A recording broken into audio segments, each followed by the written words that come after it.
এবার ইসলামী আন্দোলনের আমিরের বাসায় তারেক রহমান। বগুড়া 6 আসন ছাড়লেন বিএনপি চেয়ারম্যান। শূন্য ঘোষণা করে ইসির গেজেট। ইতিহাসে প্রথমবার সংসদ ভবনের বাইরে শপথ নেবে নতুন মন্ত্রিসভা। ভেতরে নেবেন এমপিরা। সংবিধান সংস্কার পরিষদের শপথ নিয়ে ধোঁয়াশা। মন্ত্রিসভায় গুরুত্ব পাবেন ফ্যাসিবাদ বিরোধী আন্দোলনে অবদান রাখা নেতারা। সংসদীয় বিরোধী দলের গণতান্ত্রিক আচরণ প্রত্যাশা বিএনপির। সংসদে দায়িত্বশীল থাকবে জামায়াত। জুলাইয়ের আকাঙ্ক্ষা বাস্তবায়নে রাখবে ভূমিকা। সনদে সই করল এনসিপি। সংসদে বাস্তবায়নের আশা।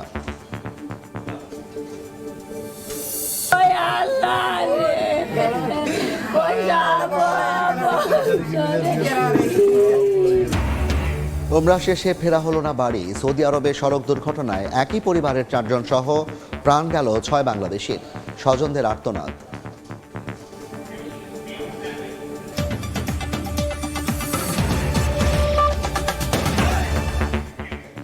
জনপদের সময়ের সঙ্গে আছি আমি জাফর সাদিক। ইসলামী আন্দোলনের আমির চরমোনাই পীর মুফতি সৈয়দ রেজাউল করিমের সঙ্গে সৌজন্য সাক্ষাৎ করেছেন বিএনপি চেয়ারম্যান তারেক রহমান। সন্ধ্যা 7টার কিছু পরে রাজধানীর সিদ্ধেশ্বরী রোডে চরমোনাই পীরের বাসায় যান বিএনপি চেয়ারম্যান। এ সময় তাকে ফুলেল শুভেচ্ছা জানান ইসলামী আন্দোলনের আমির। তারেক রহমানের সঙ্গে ছিলেন বিএনপি মহাসচিব মির্জা ফখরুল ইসলাম আলমগীর। সৌজন্য সাক্ষাতের সময় ইসলামী আন্দোলনের অন্যান্য নেতারাও উপস্থিত ছিলেন।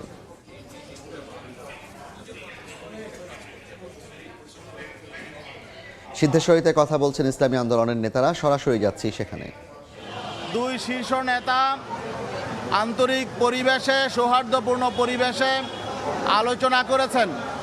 আজকে জনাব তারেক রহমান একটি নজির স্থাপন করেছেন। তিনি অতীত রাজনৈতিক কালচার থেকে বেরিয়ে এসে নতুন রাজনীতির বার্তা দিয়েছেন। এটা আমরা মনে করি আগামীতে বাংলাদেশে রাজনীতিতে সুবাতাস বয়ে যাবে ইনশাল্লাহ। আমরা মনে করি জনাব তারেক রহমান তিনি নির্বাচনে সংখ্যাগরিষ্ঠতা পেয়েছেন। এখানে যদিও কিছু ত্রুটি বিচ্যুতি হয়েছে, এই বিষয়টা আমরা বলেছি যাতে এগুলো সুষ্ঠু তদন্ত হয়, নিরপেক্ষ তদন্ত হয়। তারপরেও যেহেতু তিনি সংখ্যাগরিষ্ঠতা পেয়েছেন, আগামী দিনে তিনি শপথ নেবেন প্রধানমন্ত্রী হিসাবে। আমরা মনে করি তিনি যে আন্তরিকতার পরিচয় দিয়েছেন, তিনি আমাদের নেতা পীর সাহেব চরমরায়ের সঙ্গে দেখা করতে এসেছেন এবং আগামীতে দেশ গঠনে ইনি সহযোগিতা চেয়েছেন। আমাদের নেতা পীর সাহেব চরমরাই তিনিও বলেছেন আপনারা ভালো কাজ করলে আমরা অবশ্যই পাশে থাকব। তবে যদি জনবিরোধী কোনো কাজ করেন, দেশ বিরোধী কোনো কাজ করেন, ইসলাম বিরোধী কোনো উদ্যোগ নেন, তাহলে কিন্তু আমরা যথাযথভাবে এর প্রতিবাদও করব। তিনি তা স্বাগত জানিয়েছেন।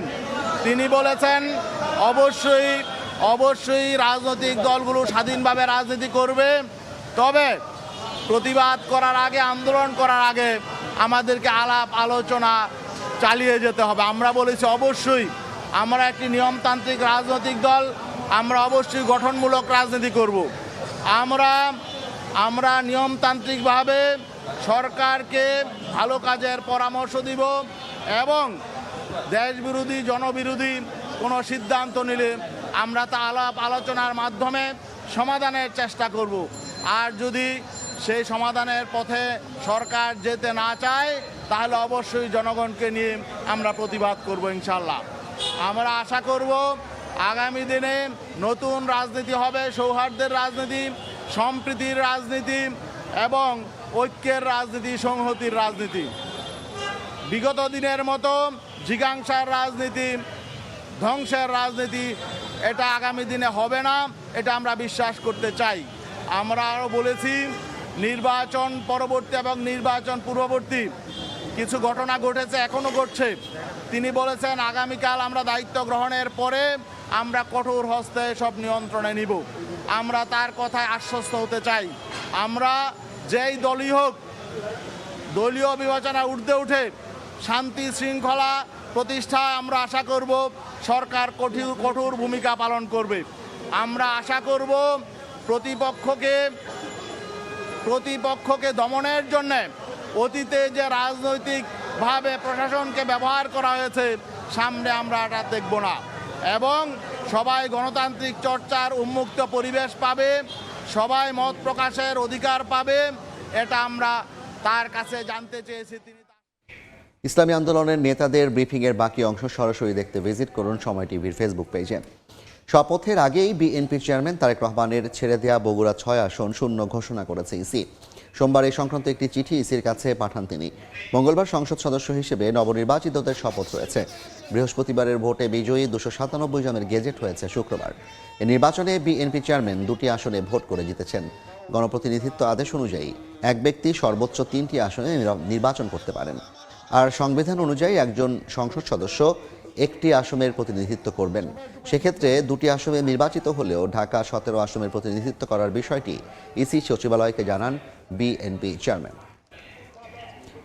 দেশের ইতিহাসে প্রথমবার সংসদ ভবনের দক্ষিণ প্লাজায় শপথ নেবে নতুন মন্ত্রিসভা। কাল বিকেলে রাষ্ট্রপতির কাছে শপথ নেবেন প্রধানমন্ত্রী ও মন্ত্রীরা। ঐতিহাসিক এই মুহূর্তের সাক্ষী হবেন 1000-এর বেশি দেশি বিদেশি অতিথি। এর আগে সকালে সংসদ ভবনের শপথ কক্ষে সিইসির কাছে শপথ নেবেন নবনির্বাচিত এমপিরা। তবে সংবিধান সংস্কার পরিষদের সদস্য হিসেবে শপথ নেবেন কিনা তা নিয়ে রয়েছে ধোঁয়াশা। ত্রয়োদশ জাতীয় সংসদ নির্বাচনে নির্বাচিত সংসদ সদস্যদের বরণ করতে প্রস্তুত জাতীয় সংসদ ভবন। মঙ্গলবার বিকেলে প্রধানমন্ত্রী ও মন্ত্রীদের শপথ সামনে রেখে সংসদ ভবনের দক্ষিণ প্লাজায় চলছে শেষ মুহূর্তের প্রস্তুতি। আর একই দিন সকালে সংসদ সদস্যরা শপথ নেবেন সংসদের শপথ কক্ষে। সংবিধান সংস্কার পরিষদ সদস্য হিসেবে এমপিরা শপথ নেবেন কিনা তা নিয়ে রয়েছে ধোঁয়াশা। শপথ কক্ষে শপথ হবে শুধুমাত্র সংসদ সদস্য মহোদয়দের, আর মন্ত্রিসভার শপথটা বাইরে হবে। সংবিধান সংস্কার পরিষদ এটা যদি কনস্টিটিউশনে ধারণ করা হয়, সেই মর্মে অ্যামেন্ডমেন্ট হয় এবং সেই শপথ পরিচালনার জন্য সংবিধানের 3য় তফসিলে ফরম হয়, কে শপথ পাঠ করাবেন সেটা নির্ধারিত হয়। এতগুলো হয়ের পরে তারপরে হলে হতে পারে।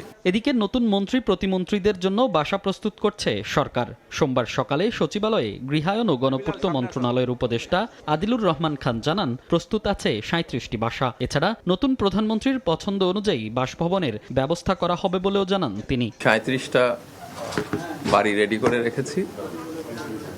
মিন্টু রোড, এই হেয়ার রোড, ধানমন্ডি এবং গুলশান মিলিয়ে এই পর্যন্ত এটা রেডি আছে। আর প্রয়োজনে আরো কয়েকটা বাড়িও তৈরি করার প্রস্তুতি চলছে। নতুন মন্ত্রীদের জন্য মন্ত্রিপরিষদ বিভাগ থেকে প্রয়োজনীয় সংখ্যক গাড়ি প্রস্তুত রাখার জন্য সরকারি যানবাহন অধিদপ্তরকে নির্দেশনা দেওয়া হয়েছে।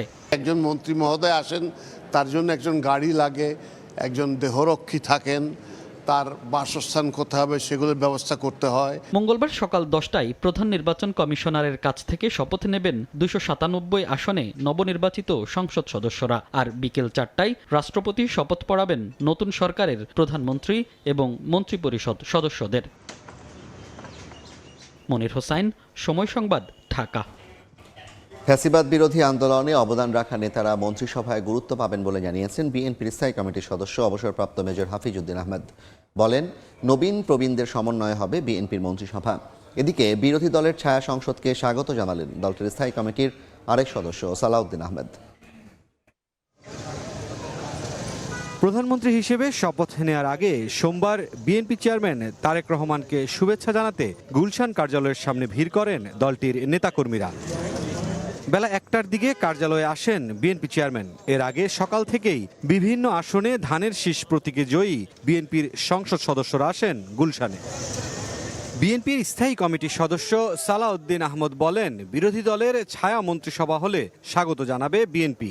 আর দলটির স্থায়ী কমিটির আরেক সদস্য আমির খসরু মাহমুদ চৌধুরীর প্রত্যাশা, সংসদে গণতান্ত্রিক পরিবেশ বজায় রাখবে বিরোধী দল। গণতান্ত্রিক দেশে বিরোধী দলের আচরণ কি হবে সেটা তো একটি গণতান্ত্রিক পরিবেশ বজায় রাখার জন্য, সেটা তো সবার জানা আছে। বিরোধী দল ছায়া সংসদ করার এই সংস্কৃতি উন্নত বিশ্বে আছে।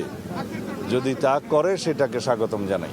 এদিকে রাজধানীর মহাখালীতে আলাদা অনুষ্ঠানে বিএনপির স্থায়ী কমিটির সদস্য হাফিজ উদ্দিন আহমদ জানান, যারা ফ্যাসিবাদের বিরুদ্ধে আন্দোলন সংগ্রাম করেছেন তারাই মন্ত্রিসভায় গুরুত্ব পাবেন। নবীন প্রবীণদের সমন্বয়ে গঠন হবে বিএনপির মন্ত্রিসভা। যারা দীর্ঘদিন এই ফ্যাসিস্ট সরকারের বিরুদ্ধে আন্দোলন সংগ্রাম করেছে, অবদান রেখেছে, তারা নিশ্চয়ই এই মন্ত্রিসভায় স্থান পাবেন। ঐক্য বাংলাদেশের সম্পদ। আগামী দিনে এই ঐক্যের কারণেই বাংলাদেশে এগিয়ে যাবে। সামরিক বাহিনীকে যেন আর রাজনীতিকরণ করা না হয় সে আহ্বান জানান হাফিজ উদ্দিন আহমদ। বাংলাদেশের স্বাধীনতা সার্বভৌমত্বের প্রশ্নে। মুরসালিন হক জুনায়েদ, সময় সংবাদ, ঢাকা। নতুন সরকারের শপথ অনুষ্ঠানে অংশ নিতে মালদ্বীপের রাষ্ট্রপতি মোহাম্মদ মুইজ্জু, ভুটানের প্রধানমন্ত্রী লোটে শেরিং তোগবে, ভারতের লোকসভার স্পিকার ওম বিড়লা, পাকিস্তানের সিনিয়র মন্ত্রী আহসান ইকবাল সহ দক্ষিণ এশিয়ার 6 দেশের প্রতিনিধি ঢাকায় আসছেন। সোমবার সকালে ঢাকায় পৌঁছান নেপালের পররাষ্ট্রমন্ত্রী বালানন্দা শর্মা। ভারতের পক্ষ থেকে শপথ অনুষ্ঠানে অংশ নেবেন দেশটির লোকসভার স্পিকার ওম বিড়লা ও পররাষ্ট্র সচিব বিক্রম মিস্ত্রি। পাকিস্তানের পক্ষে আসছেন পরিকল্পনা মন্ত্রী আহসান ইকবাল। শ্রীলঙ্কা থেকে আসছেন দেশটির স্বাস্থ্যমন্ত্রী নালিন্দা জয়াতিসা। আসছেন যুক্তরাজ্যের ভারত প্রশান্ত মহাসাগরীয় বিষয়কাণ্ডের সেক্রেটারি সীমা মালহোত্রাও। মঙ্গলবার বিকেলে জাতীয় সংসদের দক্ষিণ প্লাজায় শপথ নেবে নতুন সরকার। জুলাইয়ের আকাঙ্ক্ষা বাস্তবায়নে সংসদে ভূমিকা রাখবে জামায়াত। মগবাজারে বিজয়ী এমপিদের সঙ্গে মতবিনিময় শেষে একথা বলেছেন জামায়াত আমির ডাক্তার শফিকুর রহমান। সরকার ও বিরোধী দলের দায়িত্বশীল আচরণে দেশে গণতন্ত্র প্রাতিষ্ঠানিক রূপ পাবে বলে আশা তার। একটা কার্যকর এবং গঠনমূলক বিরোধী দল হিসাবে দুনিয়ার সভ্য দেশগুলো যেভাবে দায়িত্ব পালন করে, আমরা সেই কালচারটা, সেই সংস্কৃতিটা সংসদে আমরা দেখতে চাই। জুলাই আকাঙ্ক্ষার প্রেক্ষাপটে আমরা আমাদের দায়িত্ব পালন করব। আমরা অতীতেও বারবার জুলাই শহীদদের প্রতি গভীর শ্রদ্ধা নিবেদন করেছি, জুলাই যোদ্ধাদের প্রতি শ্রদ্ধা নিবেদন করছি। অবশেষে জুলাই জাতীয় সনদে সই করলেন এনসিপি। সন্ধ্যায় রাষ্ট্রীয় অতিথি ভবন যমুনায় সনদে সই করেন দলটির নেতারা। সনদে স্বাক্ষর শেষে যমুনার বাইরে সাংবাদিকদের সঙ্গে কথা বলেন এনসিপির আহ্বায়ক নাহিদ ইসলাম। নোট অব ডিসেন্টে স্পষ্ট বক্তব্য দরকার জানিয়ে তিনি বলেন, সনদ বাস্তবায়নের জন্য সংসদে যাবে তার দল। এ সময় গণরায় পূর্ণাঙ্গ বাস্তবায়নের আশা প্রকাশ করেন এনসিপি নেতারা। গত বছরের 17 অক্টোবর জাতীয় সংসদের দক্ষিণ প্লাজায় জুলাই সনদে স্বাক্ষর করে বিএনপি সহ 25টি রাজনৈতিক দল। তখন সনদে সই করতে রাজি হয়নি এনসিপি।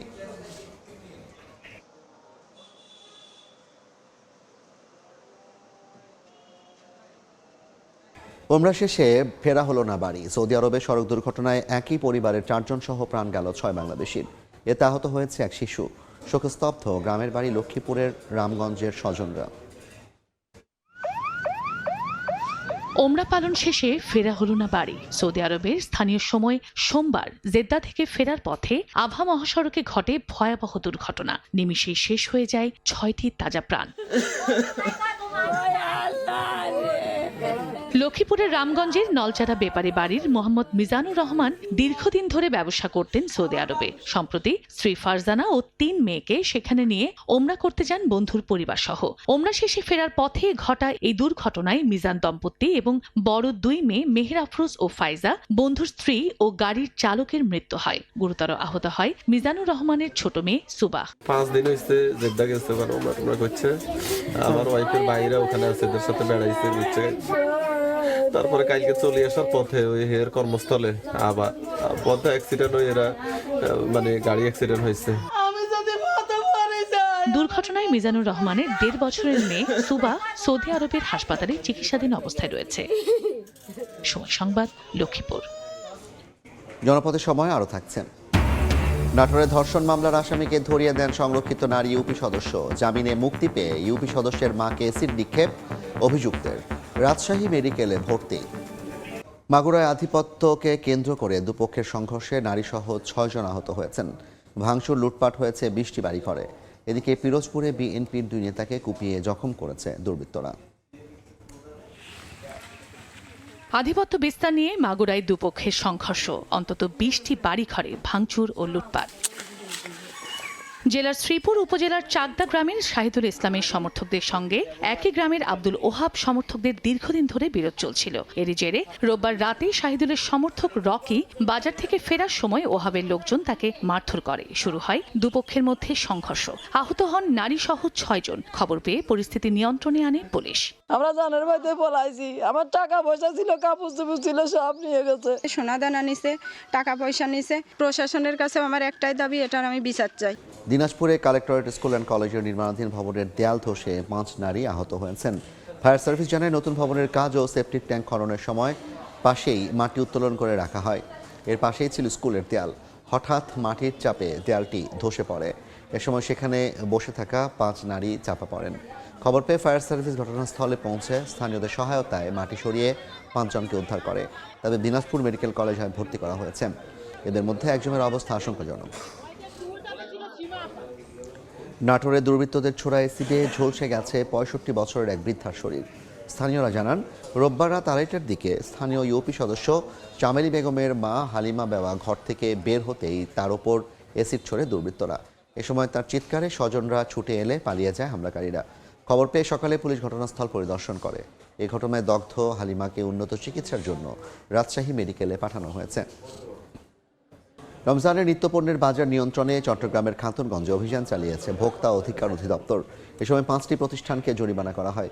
দুপুরে ভোক্তা অধিকার অধিদপ্তরের উপপরিচালক মোহাম্মদ ফয়াজুল্লাহর নেতৃত্বে এ অভিযান চালানো হয়। ভোগ্যপণ্যের আমদানি মূল্যের সঙ্গে পাইকারি মূল্য এবং ক্রয় বিক্রয়ের রসিদ যাচাই বাছাই করে মূল্য তালিকার সঙ্গে দামে অসঙ্গতি, ভাউচার সংরক্ষণ না করা ও ভেজাল পাওয়া যায়। এসব অভিযোগে 5টি প্রতিষ্ঠানকে প্রায় লক্ষাধিক টাকা জরিমানা করা হয়।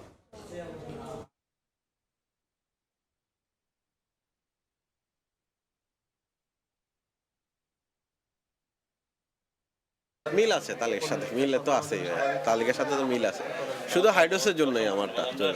তারা মূল্য তালিকা যথাযথভাবে মেনটেন করেন নাই, আর হচ্ছে যে তারা এই ভাউচার আমাদেরকে যথাযথভাবে প্রদর্শন করতে পারেন নাই, আর রংযুক্ত ডাল ব্যবহার করে বিক্রি করছেন।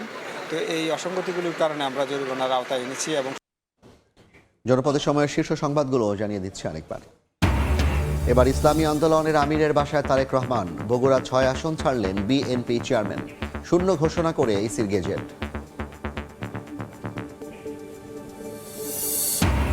ইতিহাসে প্রথমবার সংসদ ভবনের বাইরে শপথ নেবে নতুন মন্ত্রিসভা। ভেতরে নেবেন এমপিরা। সংবিধান সংস্কার পরিষদের শপথ নিয়ে ধোঁয়াশা। এবং মন্ত্রিসভায় গুরুত্ব পাবেন ফ্যাসিবাদ বিরোধী আন্দোলনে অবদান রাখা নেতারা। সংসদে বিরোধী দলের গণতান্ত্রিক আচরণ প্রত্যাশা বিএনপির।